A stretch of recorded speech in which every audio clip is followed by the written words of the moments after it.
with it, you know.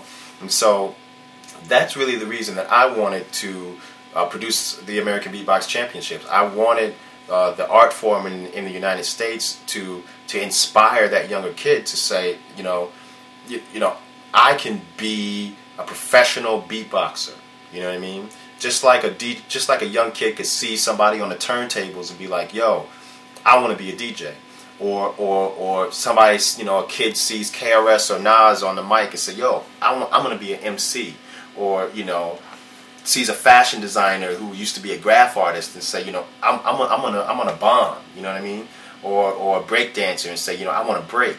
You know, I want people to be able to look at the art form of beatboxing and say, yo, I want to beatbox. And I think if we have the, you know, the beatboxers who have been able to be, you know, to become fortunate from the art form, you know, say, yo, I'm gonna give something back. You know, it not only will it help them, but it'll also help you. You know what I mean? It'll help your art form, and it'll solidify you in the history of beatboxing.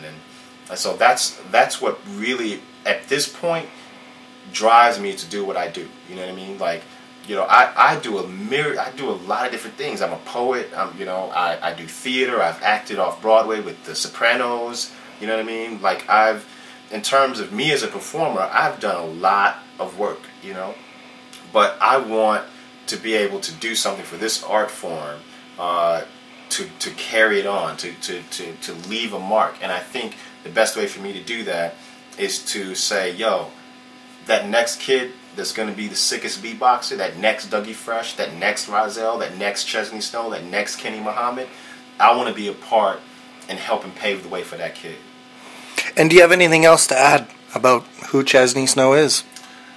I believe, if there's anything of people, you know, to think about me, I believe in freedom, and so I'm an artist who strives to, you know, to do in my community. That's another thing that I would hope, you know, young beatboxers try to do. You know, really take responsibility for your community. You know, not just in giving back for the beatbox, but you know, go tutor a kid. You know what I mean? Like I spend a lot of my time, you know, working in the community with young people to try to help them better their lives, because, you know, if you try to help someone better their life, that's gonna improve you. You know what I mean? And music and hip hop is more. I mean, hip hop is more than just about music. You know, hip hop is about life. You know, and so, you know, when you break it all down to its raw element, if there's anything that I could say, you know, it's just use the power of creativity to free yourself, to free your mind, and to help other people. And think of beatboxing as an internal vibration that you share with people to inspire people. You know, don't just think of beatboxing as some tool that you're going to use to get famous. All right? Don't do that. Think of beatboxing as a vibration, as something that you tap into, right? To inspire other people. And do you have any shouts at all? Shouts? Oh snap, man!